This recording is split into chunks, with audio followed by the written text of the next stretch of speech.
गुरुर्ब्रह्मा गुरुर्विष्णु गुरुर्देवो महेश्वरः।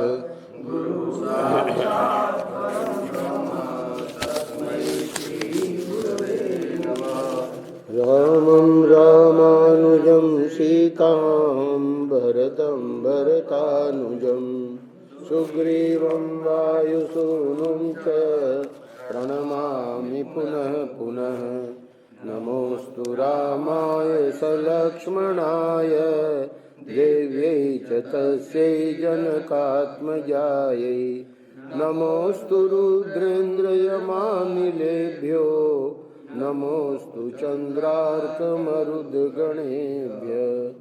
नारायण नारायण नारायण नारायण। कल प्रसंग को विराम दिया था। 18वां अध्याय अयोध्या कांड वाल्मीकि रामायण। कल के प्रसंग में ये बताया गया कि जब महात्मा श्री राम ने पूछा कि दशरथ जी तो नहीं बोल रहे हैं, हे माँ तुम ही बताओ क्या हुआ, ऐसा क्या विषाद है इनको। तो अत्यंत निर्लज्ज कैकेयी बड़ी ढिठाई के साथ अपने मतलब की बात इस प्रकार बोली। बताया कि मैंने ऐसे ऐसे 2 वर मांगे हैं। तो उसने ये भी कहा कि राजा जिस बात को कहना चाहते हैं वह शुभ हो या अशुभ, तुम सर्वथा उसका पालन करो तो मैं सारी बात पुनः तुमसे कहूँगी। इस बात पे बड़ा आश्चर्य हुआ राम जी को। इसलिए उन्होंने कहा कि धिक्कार है देवी, तुम्हें मेरे प्रति ऐसी बात मुँह से नहीं निकालनी चाहिए। मैं महाराज के कहने से आग में भी कूद सकता हूँ, तीव्र विष का भी भक्षण कर सकता हूँ और समुद्र में भी गिर सकता हूँ। महाराज मेरे गुरु पिता और हितैषी हैं, मैं उनकी आज्ञा पाकर क्या नहीं कर सकता। इसलिए देवी राजा का जो अभिष्ट है वह बात मुझे बताओ, मैं प्रतिज्ञा करता हूँ उसे पूर्ण करूँगा। और ये जैसे मैंने कल बताया ये बार बार आवेगा वाल्मीकि रामायण में।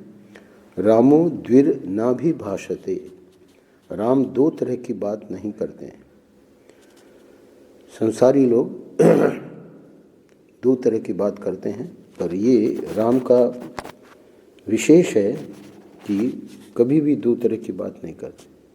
तो अब जब उनको बताया गया तो आगे आज के अध्याय में देखिए क्या कह रहे हैं। प्रथम श्लोक में ही ये बात बताई जा रही है, क्योंकि वो तो बड़ी अप्रिय बात थी। वह अप्रिय तथा मृत्यु के समान कष्टदायक वचन सुनकर भी, वो जो 2 वरों का बताया कि ऐसे ऐसे मैंने मांगे और अब ये जो हैं नहीं बोल पा रहे हैं, तो भले वो तो राम जी के लिए ही थे, दोनों के दोनों। यानी कि इनका राज्याभिषेक होना था वो भी कैंसिल हो गया और वर के अनुसार, और 14 वर्ष वनवास। तो वह अप्रिय तथा मृत्यु के समान कष्टदायक वचन सुनकर भी शत्रु सूदन श्री राम व्यथित नहीं हुए। उन्होंने कैकेयी से इस प्रकार कहा, अर्थात अभी अभी जो मैंने 3 श्लोकों का भाव पढ़ा, भगवान राम ने जो बात कही उस पर डटे रहे। और आगे के जो प्रसंग हैं उससे पता लगता है कि कैसे उन्होंने अपने को संभाला। लोग कह सकते हैं तो भगवान हैं और वो तो मानव लीला कर रहे हैं, पर वाल्मीकि रामायण में उनको एक विशेष मानव के रूप में उपस्थित किया गया है। भगवान के रूप में भी वाल्मीकि जी करेंगे वर्णन, पर ज़्यादा यानी हम लोगों को ये बताना चाहते हैं वाल्मीकि जी कि कैसे हम लोगों की भी साधना ऐसी होनी चाहिए। ये तो आदर्श है, ये तो बहुत बड़ा आदर्श है। अब देखिए आगे के प्रसंग में, हे माँ बहुत अच्छा, ऐसा ही हो। मैं महाराज की प्रतिज्ञा का पालन करने के लिए जटा और चीर धारण करके वन में रहने के निमित्त अवश्य यहाँ से चला जाऊंगा। परंतु मैं यह जानना चाहता हूँ कि आज दुर्जय तथा शत्रुओं का दमन करने वाले महाराज मुझसे पहले की तरह प्रसन्नतापूर्वक बोलते क्यों नहीं है? हे देवी, मैं तुम्हारे सामने ऐसी बात पूछ रहा हूँ, इसलिए तुम्हें क्रोध नहीं करना चाहिए। निश्चय चीर और जटा धारण करके मैं वन को चला जाऊंगा, तुम प्रसन्न रहो। राजा मेरे हितैषी, गुरु, पिता और कृतज्ञ हैं। इनकी आज्ञा होने पर मैं इनका कौन सा ऐसा प्रिय कार्य है जिसे निशंक होकर न कर सकूं। किंतु मेरे मन को एक ही हार्दिक दुख अधिक जला रहा है कि स्वयं महाराज ने मुझसे भरत के अभिषेक की बात नहीं कही। मैं केवल तुम्हारे कहने से भी अपने भाई भरत के लिए इस राज्य को, सीता को, प्यारे प्राणों को तथा सारी संपत्ति को भी प्रसन्नतापूर्वक स्वयं ही दे सकता हूँ।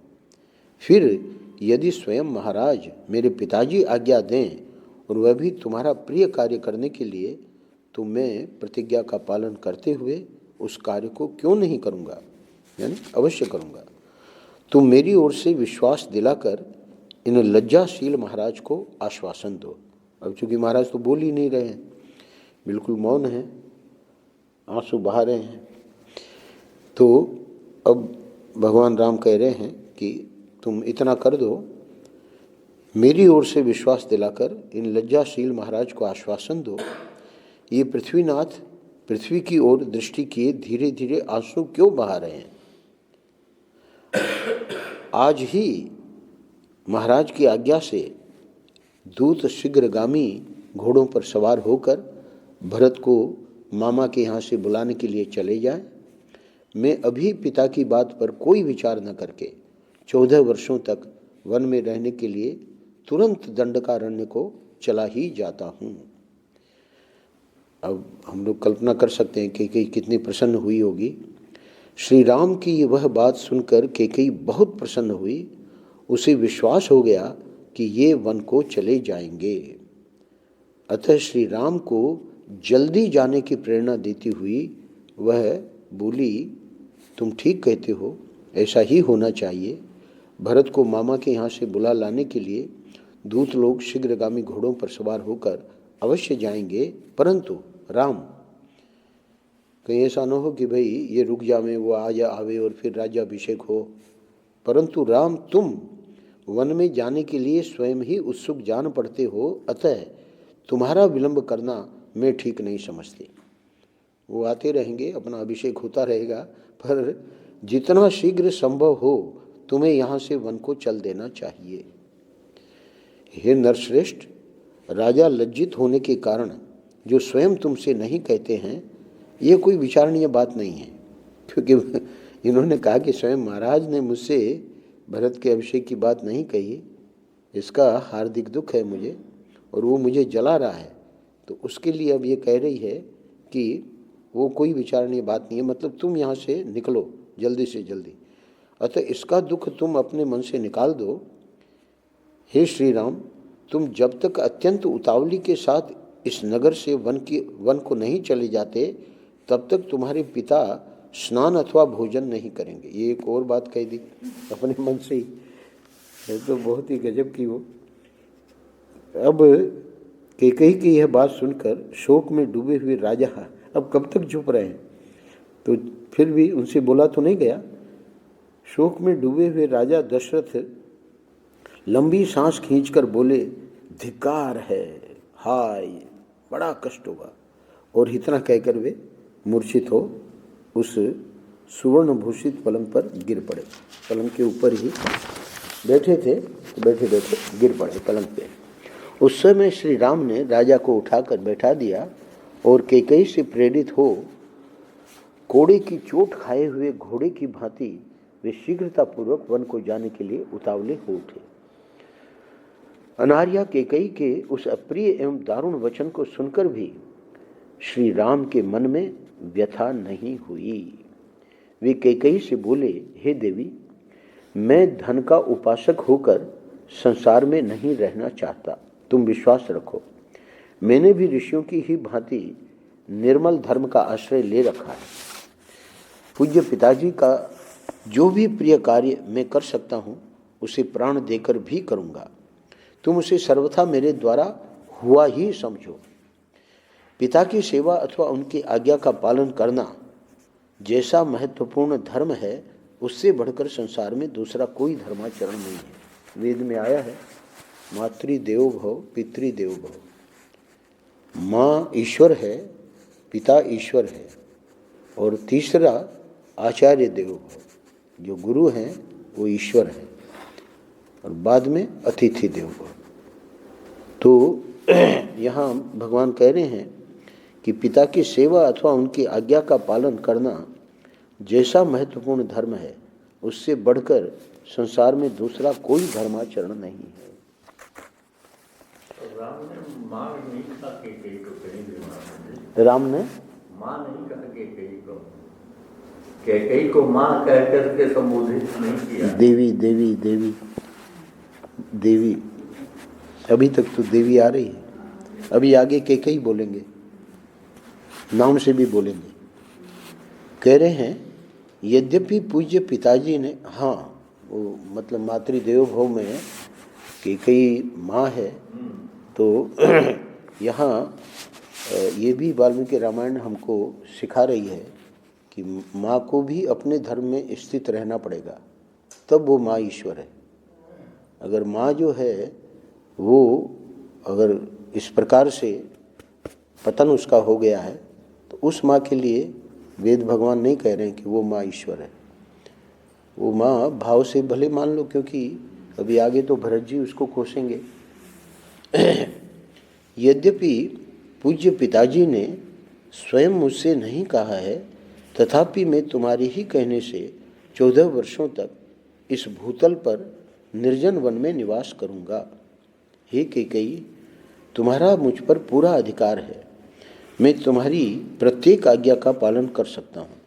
फिर भी तुमने स्वयं मुझसे न कहकर इस कार्य के लिए महाराज से कहा, इनको कष्ट दिया। यानी 2 बार जो तुमको मेरे से संबंधित मांगने थे, तो मुझे ही बता देती बुलवा के कि ऐसा ऐसा मैं चाहती हूँ, पर तुमने महाराज को कष्ट दिया। इससे जान पड़ता है कि तुम मुझ में कोई गुण नहीं देखती हो। स्पष्ट कह दिया, अगर तुम मुझे जानती होती तो इस प्रकार ये नहीं करती। अच्छा, अब मैं माता कौशल्या से आज्ञा ले लूँ और सीता को भी समझा बुझा लूँ, इसके बाद आज ही विशाल दंडक वन की यात्रा करूँगा। यानी उसका वो ये बहुत ज़्यादा है जोर कि आज ही रवाना होना है। कह दिया कि आज ही चला जाऊँगा।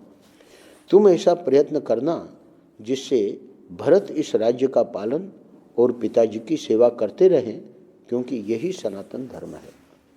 श्री राम का यह वचन सुनकर पिता को बहुत दुख हुआ। अब सुन तो रही हैं, वे शोक के आवेग से कुछ बोल न सके, केवल फूट फूट कर रोने लगे। महातेजस्वी श्री राम उस समय अचेत पड़े हुए पिता महाराज दशरथ तथा अनार्या कैकेयी के भी चरणों में प्रणाम करके उस भवन से निकले। ये एक विशेष बात यहाँ दिखा रहे हैं, कुछ भी हो पर फिर भी प्रणाम करके। पिता दशरथ और माता कैकेयी की परिक्रमा करके उस अंतःपुर से बाहर निकलकर श्री राम अपने सुहृदों से मिले। वाल्मीकि माता शब्द प्रयोग कर रहे हैं। सुमित्रा का आनंद बढ़ाने वाले लक्ष्मण उस अन्याय को देखकर अत्यंत कुपित हो उठे थे। वे भी साथ में ही खड़े थे कि जब पूरी घटना हुई। तथापि दोनों नेत्रों में आंसू भरकर वे चुपचाप श्री रामचंद्र जी के पीछे पीछे चले गए। श्री रामचंद्र जी के मन में अब वन जाने की आकांक्षा का उदय हो गया था। अतः अभिषेक के लिए एकत्र की हुई सामग्रियों की प्रदक्षिणा करते हुए बाहर निकले। तो वहीं अभिषेक होना था, वहीं सब सामग्रियां थी। तो अब उसकी प्रदक्षिणा करते हुए वे धीरे धीरे आगे बढ़ गए। उनकी और उन्होंने दृष्टिपात नहीं किया। वो जो सामग्रियां रखी हुई थी बस देखा, कुछ नहीं। वो जो सिंहासन लाए थे वो सब उसकी परिक्रमा करके और निकल गए। श्री राम अविनाशी कांति से युक्त थे, इसलिए उस समय राज्य का न मिलना उन लोक कमनीय श्री राम की महती शोभा में कोई अंतर न डाल सका। जैसे चंद्रमा का क्षीण होना उसकी सहज शोभा का अपकर्ष नहीं कर पाता है। वे वन में जाने को उत्सुक थे और सारी पृथ्वी का राज्य छोड़ रहे थे। फिर भी उनके चित्त में सर्वलोकातीत जीवन मुक्त महात्मा की भांति कोई विकार नहीं देखा गया। श्री राम ने अपने ऊपर सुंदर छत्र लगाने की मनाही कर दी, क्योंकि जैसे जैसे चल रहे थे छत्र वाले चल रहे थे, हटा दिया। डुलाए जाने वाले सुसज्जित चंवर भी रोक दिए। वे रथ को लौटाकर स्वजनों तथा पूर्वासी मनुष्यों को भी विदा करके आत्मीय जनों के दुख से होने वाले दुख को मन में ही दबाकर, इनको स्वयं को व्यथा नहीं है पर जो लोगों को दुख होगा तो उस दुख से दुखी नहीं हुए, उसको मन को दबा लिया। मन में ही दबाकर इंद्रियों को काबू में करके यह अप्रिय समाचार सुनाने के लिए माता कौशल्या के महल में गए। उस समय उन्होंने मन को पूर्णतः वश में कर रखा था। जो शोभाशाली मनुष्य सदा सत्यवादी श्रीमान राम के निकट रहा करते थे, उन्होंने भी उनके मुख पर कोई विकार नहीं देखा। मन को वश में रखने वाले महाबाहु श्री राम ने अपनी स्वाभाविक प्रसन्नता उसी तरह नहीं छोड़ी थी जैसे शरद काल का उद्दीप्त किरणों वाला चंद्रमा अपने सहज तेज का परित्याग नहीं करता है। महायशस्वी धर्मात्मा श्री राम मधुर वाणी से सब लोगों का सम्मान करते हुए अपनी माता के समीप गए। उस समय गुणों में श्री राम की ही समानता करने वाले महापराक्रमी भ्राता सुमित्रा कुमार लक्ष्मण भी अपने मानसिक दुख को मन में ही धारण किए हुए श्री राम के पीछे पीछे गए।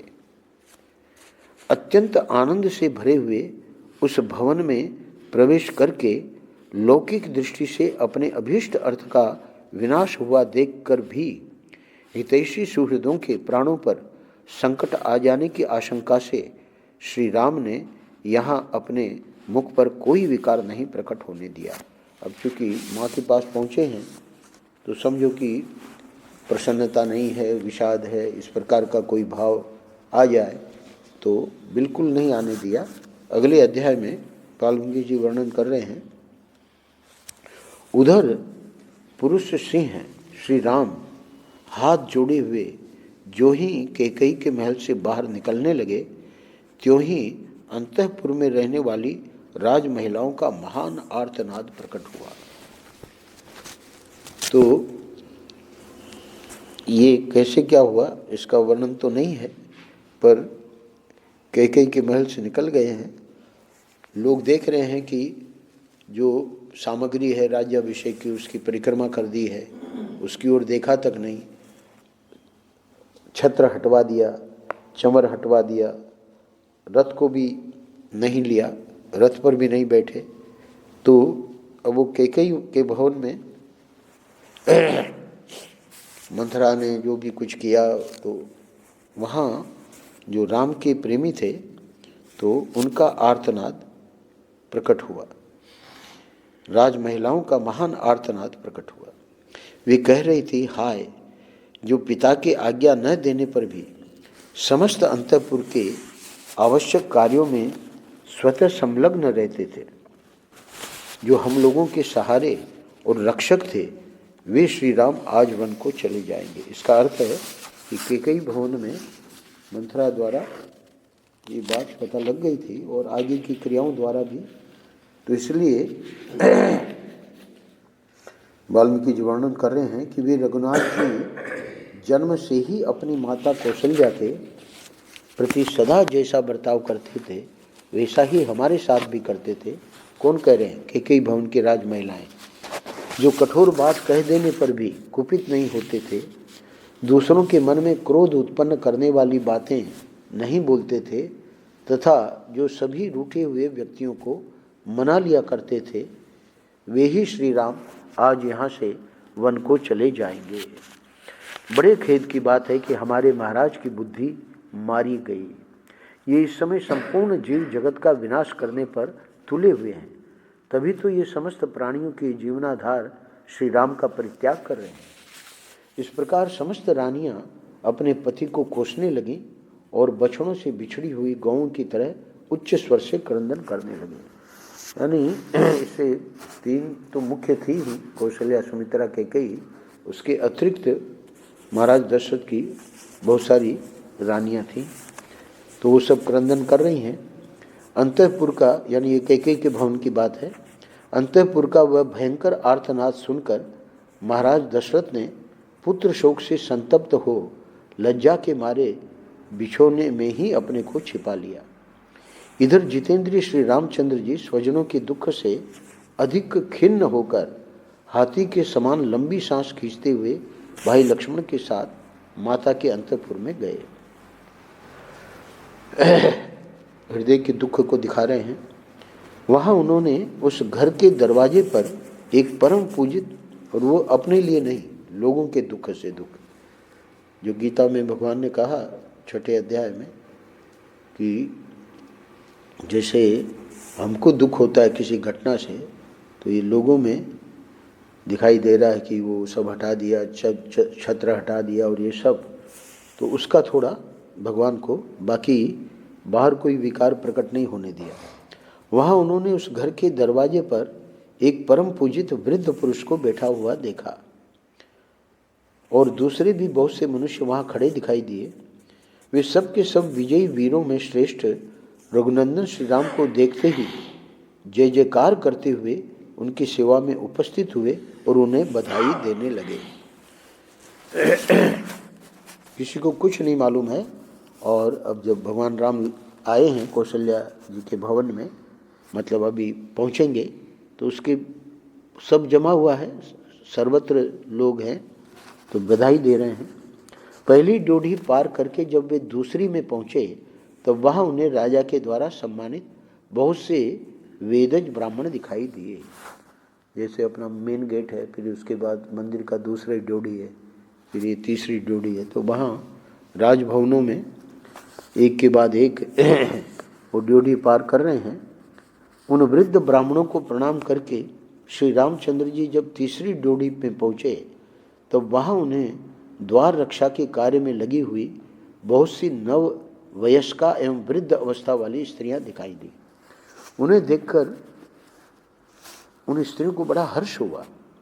श्री राम को बधाई देकर उन स्त्रियों ने तत्काल महल के भीतर प्रवेश किया और तुरंत ही श्री रामचंद्र जी की माता को उनके आगमन का प्रिय समाचार सुनाया।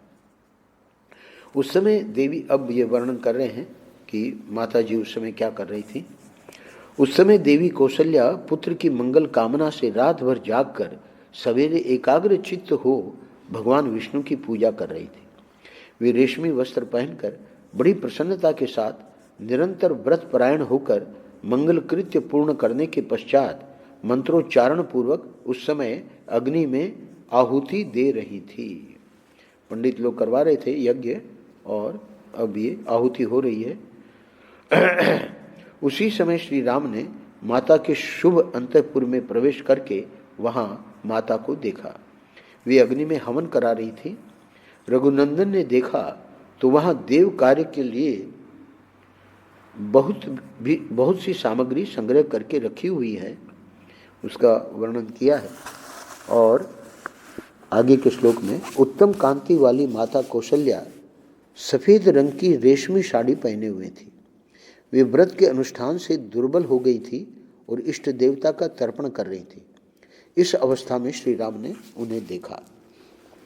माता का आनंद बढ़ाने वाले प्रिय पुत्र को बहुत देर के बाद सामने उपस्थित देख कौशल्या देवी बड़े हर्ष में भरकर उसकी ओर चली, मानो कोई घोड़ी, यहाँ दृष्टांत दिया है, उपमा दी है वाल्मीकि जी ने, गाय की जगह घोड़ी की। उन्होंने देखा प्रेम तो सभी माँ का बच्चों के प्रति, तो घोड़ी जैसे अपने बछड़े को देखकर बड़े हर्ष से उसके पास आई हो, ऐसे माता कौशल्या भगवान राम के पास आती है। श्री रघुनाथ जी ने निकट आई हुई माता के चरणों में प्रणाम किया और माता कौशल्या ने उन्हें दोनों भुजाओं से कसकर छाती से लगा लिया तथा बड़े प्यार से उनका मस्तक सूंघा। उस समय कौशल्या देवी ने अपने दुर्जय पुत्र श्री रामचंद्र जी से पुत्र स्नेहवश यह प्रिय एवं हितकर बात कही, हे बेटा, तुम धर्मशील वृद्ध एवं महात्मा राजर्षियों के समान आयु, कीर्ति और कुलोचित धर्म प्राप्त करो।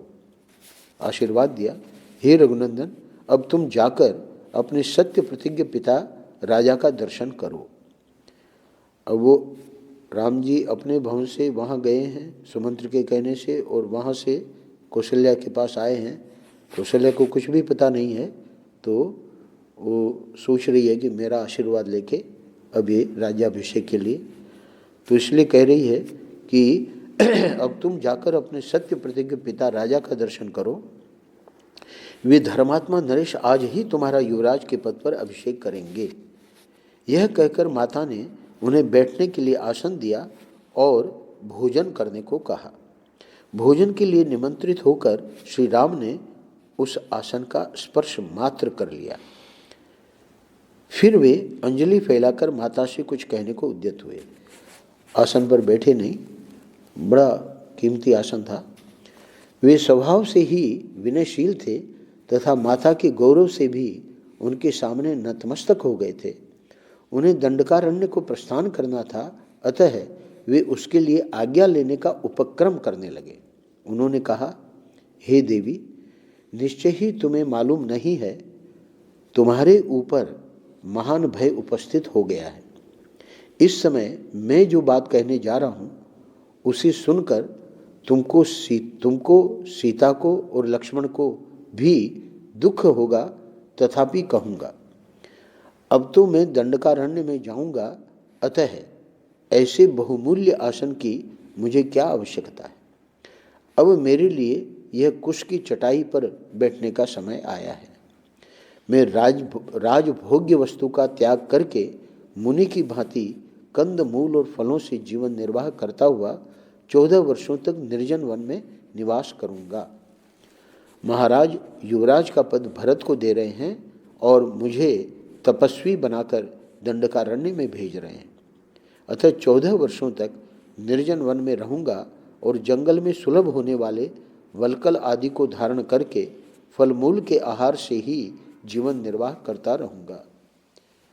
यह अप्रिय बात सुनकर वन में फरसे से कटी हुई शाल वृक्ष की शाखा के समान कौशल्या देवी सहसा पृथ्वी पर गिर पड़ी, मानो स्वर्ग से कोई देवांगना भूतल पर आ गिरी हो। जिन्होंने जीवन में कभी दुख नहीं देखा था, जो दुख भोगने के योग्य नहीं थी ही नहीं, उन्हीं माता कौशल्या को कटी हुई कदली की भांति अचेत अवस्था में भूमि पर पड़ी देख श्री राम ने हाथ का सहारा देकर उठाया। जैसे कोई घोड़ी पहले बड़ा भारी बोझ ढो चुकी हो और थकावट दूर करने के लिए धरती पर लोट पोट कर उठी हो, उसी तरह उठी हुई कौशल्या जी के समस्त अंगों में धूल लिपट गई थी और वे अत्यंत दीन दशा को पहुंच गई थी। उस अवस्था में श्री राम ने अपने हाथ से उनके अंगों की धूल पोंछी। कौशल्या जी ने जीवन में पहले सदा सुख ही देखा था और उसी के योग्य थी, परंतु उस समय वे दुख से कातर हो उठे थे। उन्होंने लक्ष्मण के सुनते हुए अपने पास बैठे पुरुष सिंह श्री राम से इस प्रकार कहा, हे बेटा रघुनंदन, यदि तुम्हारा जन्म न हुआ होता तो मुझे इस एक ही बात का शोक रहता। आज जो मुझ पर इतना भारी दुख आ पड़ा है, इसे वंध्या होने पर मुझे नहीं देखना पड़ता। हे बेटा, वंध्या को एक मानसिक शोक होता है, उसके मन में यह संताप बना रहता है कि मुझे कोई संतान नहीं है, इसके सिवाय दूसरा कोई दुख उसे नहीं होता। हे बेटा राम, पति के प्रभुत्व काल में एक ज्येष्ठ पत्नी को जो कल्याण या सुख प्राप्त होना चाहिए वह मुझे पहले कभी नहीं देखने को मिला। ये कह रही हैं कि मैं हूँ तो सबसे बड़ी, पर कोई बात नहीं, वो जो सोते थी तो उन्हीं का आदर करते थे दशरथ जी, विशेष रूप से कैकेयी का। तो सोचती थी, ये अब क्या सोच रही थी कि राज्याभिषेक होगा, तो कह रही है, सोचती थी कि पुत्र के राज्य में मैं सब सुख देख लूँगी, और इसी आशा से मैं अब तक जीती रही, क्योंकि हमेशा ज्येष्ठ पुत्र को ही दिया जाता है राज्य, तो कोई बात नहीं, जो तिरस्कार अपमान आदि होता था। बड़ी रानी होकर भी मुझे अपनी बातों से हृदय को विदीर्ण कर देने वाली छोटी सौतों के बहुत से अप्रिय वचन सुनने पड़ेंगे। अब यानी तुम चले जाओगे तो और ज़्यादा मतलब दुर्गति होगी। स्त्रियों के लिए इससे बढ़कर महान दुख और क्या होगा। अतः मेरा शोक और विलाप जैसा है उसका कभी अंत नहीं है। यानी पहले भी ये था शोक और अब ये तुम चले जाने पर। हे तात, तुम्हारे निकट रहने पर भी मैं इस प्रकार सौतों से तिरस्कृत रही हूँ, फिर तुम्हारे प्रदेश चले जाने पर मेरी क्या दशा होगी। उस दशा में तो मेरा मरण ही निश्चित है। पति की ओर से मुझे सदा अत्यंत तिरस्कार अथवा कड़ी फटकार ही मिली है, कभी प्यार और सम्मान नहीं प्राप्त हुआ है। मैं कैकेयी की दासियों के बराबर अथवा उनसे भी गई बीती समझी जाती हूँ। जो कोई मेरी सेवा में रहता या मेरा अनुसरण करता है वह भी कैकेयी के बेटे को देखकर चुप हो जाता है, मुझसे बात नहीं करता है। हे बेटा, इस दुर्गति में पड़कर मैं सदा क्रोधी स्वभाव के कारण कटुवचन बोलने वाले उस कैकेयी के मुख को कैसे देख सकूंगी। तेरे चले जाने पर हे रघुनंदन, तुम्हारे उपनयन रूप द्वितीय जन्म लिए 17 वर्ष बीत गए। यानी भगवान राम का 10 वर्ष की आयु में उपनयन हुआ, अर्थात तुम अब 27 वर्ष के हो गए। अब तक मैं यही आशा लगाई चली आ रही थी कि अब मेरा दुख दूर हो जाएगा। हे राघव, अब इस बुढ़ापे में इस तरह सोतों का तिरस्कार और उससे होने वाले महान अक्षय दुख को मैं अधिक काल तक नहीं सह सकती। पूर्ण चंद्रमा के समान तुम्हारे मनोहर मुख को देखे बिना मैं दुखिनी दयनीय जीवन वृत्ति से रहकर कैसे निर्वाह करूंगी। हे बेटा, यदि तुझे इस देश से निकल ही जाना है तो मुझ भाग्यहीना ने बारंबार उपवास, देवताओं का ध्यान तथा बहुत से परिश्रम जनक उपाय करके व्यर्थ ही तुम्हारा इतने कष्ट से पालन पोषण किया है। मैं समझती हूँ कि निश्चय ही यह मेरा हृदय बड़ा कठोर है, जो तुम्हारे बिछोह की बात सुनकर भी वर्षा काल के नूतन जल के प्रवाह से टकराए हुए महानदी के कगार की भांति फट नहीं जाता है। निश्चय ही मेरे लिए कहीं मौत नहीं है, यमराज के घर में भी मेरे लिए जगह नहीं है। तभी तो जैसे किसी रोती हुई मृगी को सिंह जबरदस्ती उठा ले जाता है, उसी प्रकार यमराज मुझे आज ही उठा ले जाना नहीं चाहता है। अवश्य ही मेरा कठोर हृदय लोहे का बना हुआ है, जो पृथ्वी पर पड़ने पर भी न तो फटता है और न टूक टूक हो जाता है। इसी दुख से व्याप्त हुए इस शरीर के भी टुकड़े टुकड़े नहीं हो जाते हैं। निश्चय ही मृत्युकाल आए बिना किसी का मरण नहीं होता है। महाभारत में भी ये पंक्ति बार बार आती है, निश्चय ही मृत्युकाल आए बिना किसी का मरण नहीं होता है। पूरा कर देते हैं, 4 श्लोक है। सबसे अधिक दुख की बात तो यह है कि पुत्र के सुख के लिए मेरे द्वारा किए गए व्रत, दान और संयम सब व्यर्थ हो गए। मैंने संतान की हित कामना से जो तप किया है वह भी ऊसर में बोए हुए बीज की भांति निष्फल हो गया। यदि कोई मनुष्य भारी दुख से पीड़ित हो असमय में भी अपनी इच्छा के अनुसार मृत्यु पा सके, तो मैं तुम्हारे बिना अपने बछड़े से बिछड़ी हुई गाय की भांति आज ही यमराज की सभा में चली जाऊं। चंद्रमा के समान मनोहर मुख कांति वाले हे श्री राम, यदि मेरी मृत्यु नहीं होती है तो तुम्हारे बिना यहाँ व्यर्थ कुत्सित जीवन क्यों बिताऊं? हे बेटा, जैसे गौ दुर्बल होने पर भी अपने बछड़े के लोभ से उसके पीछे पीछे चली जाती है, उसी प्रकार मैं भी तुम्हारे साथ ही वन को चली चलूंगी। आने वाले भारी दुख को सहने में असमर्थ हो महान संकट का विचार करके सत्य के ध्यान में बंधे हुए अपने पुत्र श्री रघुनाथ जी की ओर देखकर माता कौशल्या उस समय बहुत विलाप करने लगी, मानो कोई किन्नरी अपने पुत्र को बंधन में पड़ा हुआ देखकर बिलख रही हो। यहाँ 20वां अध्याय पूरा होता है। कल आगे का प्रसंग, आगे के प्रसंग में शीर्षक दिया है